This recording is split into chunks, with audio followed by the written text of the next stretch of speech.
Well, hello everyone, it's Rita Nurmaliza and welcome back to my channel.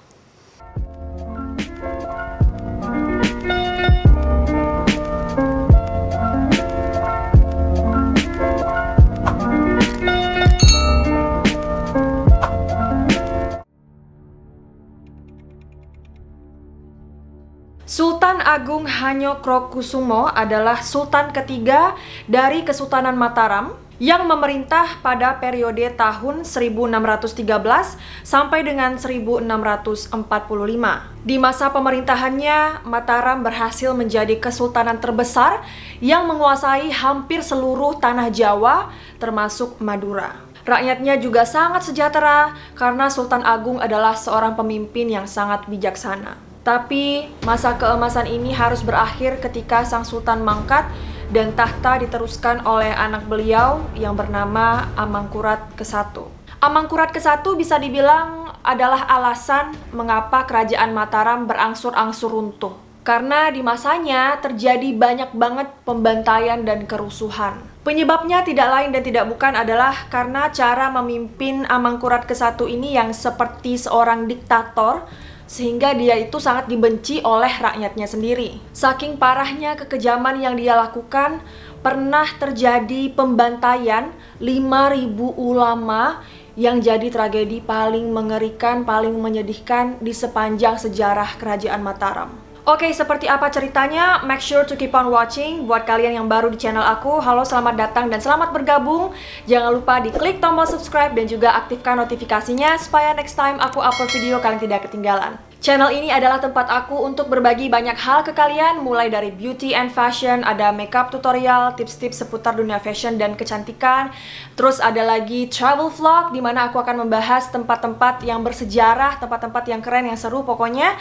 Dan juga daily vlog aku tentang kegiatan aku sehari-hari. Terus juga ada cerita di mana aku sering membahas sejarah-sejarah di dunia dan juga kasus-kasus kriminal. Semuanya sudah aku masukkan dalam playlist yang berbeda-beda. Jadi kalian bisa langsung cek aja playlist mana yang kalian suka.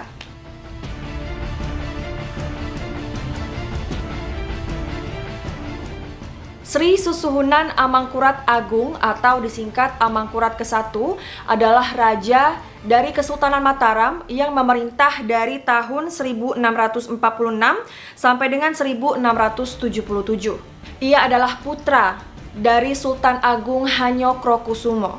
Pada tahun 1645, dia diangkat menjadi Raja Mataram menggantikan ayahnya dan diberi gelar Susuhunan ing Alaga.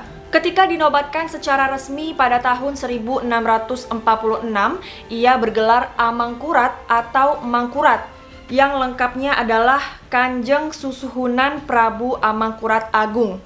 Nah, dalam bahasa Jawa, kata amangku berarti memangku dan kata rat berarti bumi. Jadi Amangkurat artinya adalah memangku bumi. Ketika dinobatkan, dia pun menjadi raja yang memiliki kuasa penuh atas Mataram dan juga daerah-daerah bawahannya. Dan pada upacara penobatannya, seluruh anggota keluarga kerajaan bersumpah untuk setia dan mengabdi kepadanya. Amangkurat memiliki dua istri, yaitu Ratu Kulon, anaknya Pangeran Pekik, dan juga Ratu Wetan, putri dari Adipati Kajoran. Dan dari dua istrinya tersebut, dia memiliki dua orang anak, yaitu Raden Mas Rahmat atau Amangkurat kedua, dan Raden Mas Derajat atau Pangeran Puger atau Pakubuwono I. Pada masa awal pemerintahannya, Mataram masih baik-baik aja, sampai kemudian Amangkurat ini memimpin atau memerintah dengan seenaknya. Misalnya, dia memindahkan ibu kota Mataram ke Pleret dan membangun istana di sana. Padahal ibu kota sebelumnya bisa dibilang udah sangat stabil. Aksi ini tentunya menimbulkan ketidaksukaan dari berbagai pihak, termasuk tokoh senior kerajaan yang merasa bahwa hal ini tuh terlalu gegabah dan juga motifnya bukan untuk kemajuan kerajaan. Nah, dari sinilah kemudian muncul bibit-bibit pemberontakan di Mataram. Aksi protes dari para tokoh senior ternyata membuat Amangkurat ke-1 tidak suka dan dia pun berniat untuk menyingkirkan siapa saja yang tidak sependapat dengannya saat itu. Dia pun mulai membunuh satu persatu tokoh yang berpengaruh di Mataram. Dan tewasnya para tokoh senior saat itu membuat adik Amangkurat ke-1 yaitu Mas Alit menjadi sangat marah. Dan Mas Alit pun memberontak sejadi-jadinya. Ya wajarlah ya dia marah, orang Kesultanan Mataram sudah sangat berjaya berkat kepemimpinan ayahnya dulu, malah dihancurkan begitu saja oleh abangnya yang semena-mena. Nah, Mas Alit ini banyak sekali pendukungnya karena rakyat juga kan tidak suka ya dengan cara kepemimpinan Amangkurat ke-1. Dan pada saat itu terjadilah pemberontakan besar-besaran. Namun sayangnya Mas Alit tewas dalam tragedi itu. Setelah tewasnya Mas Alit saat itu ternyata tidak membuat hati Amangkurat ini menjadi puas. Malahan dia tambah sakit hati karena banyak rakyat yang mendukung Mas Alit. Dan yang mendukung Mas Alit ini bukan hanya rakyat biasa, tapi dia juga didukung oleh banyak ulama. Kemudian tanpa ampun, Amangkurat ke-1 menetapkan hukuman mati bagi setidaknya 5.000 ulama di Mataram ketika itu. Aduh, ini tuh sadis banget ya teman-teman. Jadi sebelum mereka dibunuh, para ulama ini tuh didata dulu keluarganya, baru setelah didata, mereka ini dibawa ke alun-alun Pleret. Disitulah kemudian eksekusi dilakukan dengan disaksikan banyak orang. Para ulama dan keluarganya ini dibantai satu persatu dan prosesnya berlangsung selama berjam-jam. Aduh, sadis banget ya. Amangkurat tidak hanya kejam sebagai seorang pemimpin, tapi sebagai seorang ayah dan seorang suami, dia ternyata juga kejam sama keluarganya sendiri. Pada tahun 1661, Mas Rahmat melancarkan aksi kudeta. Namun aksi tersebut gagal karena ayahnya berhasil menumpas seluruh pendukungnya.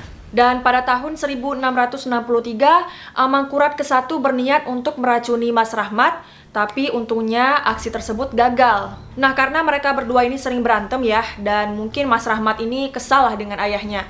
Jadi suatu hari Mas Rahmat ini merebut selir kesayangan ayahnya, yaitu Rara Oyi. Tentu saja Amangkurat ke-1 sangat-sangat marah ya akan hal itu.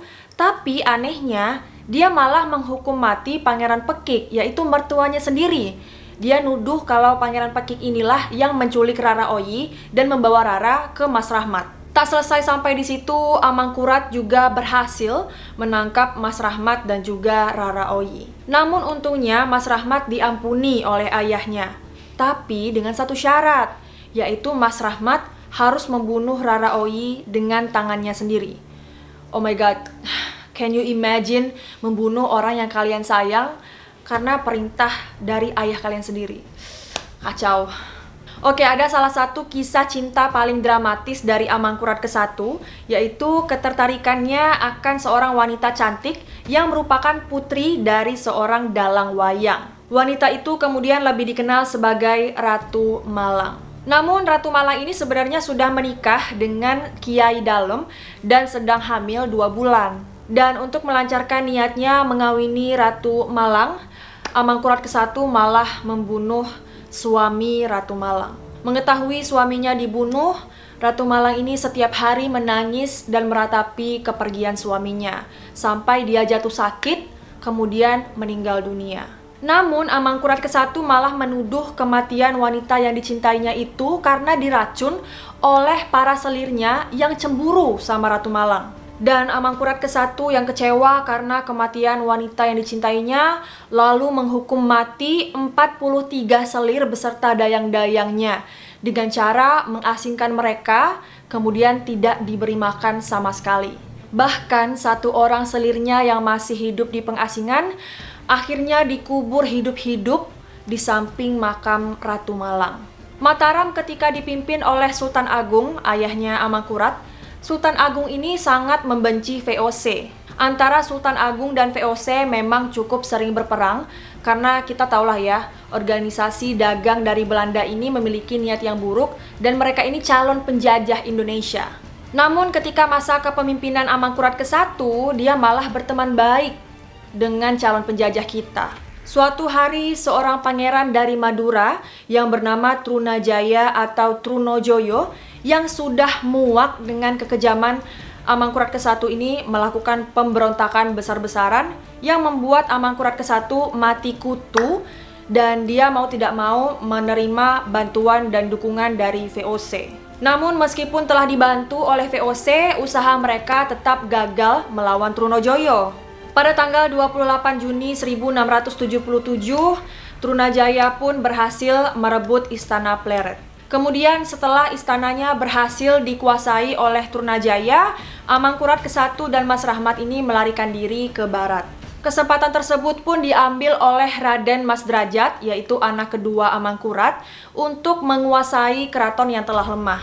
Namun, dia harus menghadapi kekuatan Trunajaya terlebih dahulu. Namun, karena kekuatan musuh terlalu besar, pasukannya Trunajaya ini ada banyak banget ya, makanya Raden Mas Drajat ini tidak sanggup, sehingga dia pun melarikan diri ke Desa Jenar. Di sana, Raden Mas Drajat membangun istana baru yang bernama Kerajaan Purwakanda dan mengangkat dirinya sendiri sebagai raja yang bergelar Susuhunan ing Alaga. Setelah Trunajaya berhasil menjarah harta pusaka dari Kerajaan Mataram, ia pun kemudian pindah ke markasnya di Kediri. Pada saat itulah Raden Mas Drajat kembali ke Istana Pleret untuk menumpas sisa-sisa pasukan Trunajaya yang sengaja ada di sana untuk menjaga istana tersebut. Dia pun berhasil ya menumpas para pengikut Trunajaya di Istana Pleret dan kemudian mengangkat dirinya sendiri sebagai Raja Mataram yang baru. Pelarian Amangkurat ke-1 membuat dirinya jatuh sakit dan kematiannya dipercepat oleh air kelapa beracun pemberian dari Mas Rahmat. Meskipun demikian, ia tetap menunjuk Mas Rahmat sebagai raja selanjutnya, namun disertai dengan kutukan bahwa keturunannya tidak akan ada yang menjadi raja kecuali satu orang. Itu pun masa kekuasaannya tidak akan lama. Amangkurat ke-1 meninggal pada 13 Juli 1677 di desa Wanayasa, Banyumas dan berwasiat agar dimakamkan dekat gurunya di Tegal. Karena tanah daerah tersebut berbau harum, maka desa tempat Amangkurat ke-1 dimakamkan kemudian disebut Tegalwangi atau Tegal Arum. Amangkurat ke-1 juga berwasiat kepada Mas Rahmat agar meminta bantuan VOC untuk merebut kembali tahta dari tangan Trunajaya. Mas Rahmat kemudian bergelar Amangkurat kedua dan mendirikan Kesunanan Kartasura sebagai kelanjutan dari Kesultanan Mataram. Sesuai wasiat ayahnya, Mas Rahmat meminta bantuan VOC. Dan akhirnya pemberontakan Trunajaya berhasil ditumpaskan di akhir tahun 1679. Namun Amangkurat kedua tidak memiliki istana karena Istana Pleret telah diduduki oleh adiknya yaitu Raden Mas Drajat. Ia pun membangun istana baru di hutan Wanakerta yang diberi nama Kartasura pada bulan September 1680. Amangkurat kedua awalnya memanggil adiknya untuk bergabung, tapi permintaannya tersebut ditolak. Penolakan tersebut menyebabkan terjadinya perang saudara sampai akhirnya pada tanggal 28 November 1681 Raden Mas Drajat menyerah kepada seorang perwira VOC yang membantu Amangkurat kedua. Kekalahan Raden Mas Drajat menandai berakhirnya Kesultanan Mataram dan kemudian menjadi daerah bawahan Kesunanan Kartasura. Nah, begitulah cerita singkat mengenai kerajaan ini yang mengisahkan dua karakter pemimpin yang sangat berbeda ya. Sultan Agung Hanyokrokusumo, sang ayah dengan kepemimpinan Jawanya yang sangat ideal, bijaksana, patut diteladani. Sedangkan sang anak Amangkurat ke-1 mewakili sifat pemimpin yang ekstrim ya, yaitu kejam, sadis, dan juga semena-mena. Sang ayah membesarkan kerajaan, sang anak malah menghancurkannya. Sang ayah memusuhi para penjajah, sang anak malah berteman dengan penjajah. Walaupun demikian ada satu hal yang menarik ya, dan bahkan ini diakui juga oleh sejarawan Belanda, yaitu seburuk dan sekejam apapun pemimpinnya, rakyat Jawa selalu menghormatinya. Barangkali ini timbul dari filosofi Jawa ya, yaitu mikul duwur mendem jero, yaitu menjunjung tinggi segala sesuatu yang baik dan menguburkan kejelekan, sifat buruk, dan aib seseorang. Mungkin orang-orang Jawa sangat pemaaf dan mudah melupakan masa lalu. Karena buktinya sampai saat ini masyarakat Jawa masih menghormati makam Amangkurat ke-1 di Tegalwangi sebagai keramat. Dan tidak ada yang mengenang Amangkurat ke-1 sebagai tokoh yang kejam, sadis, dan menyeramkan. Kita bisa bandingkan dengan Hitler ya, yang sampai saat ini dipandang sebagai aib sejarah bagi kebanyakan penduduk Jerman. Alright, thank you so much for watching. Semoga cerita kali ini bermanfaat dan juga menambah wawasan kalian. Kalau kalian suka, make sure to like, comment, share, subscribe, and turn on post notification supaya kalau aku upload video baru, kalian tidak ketinggalan.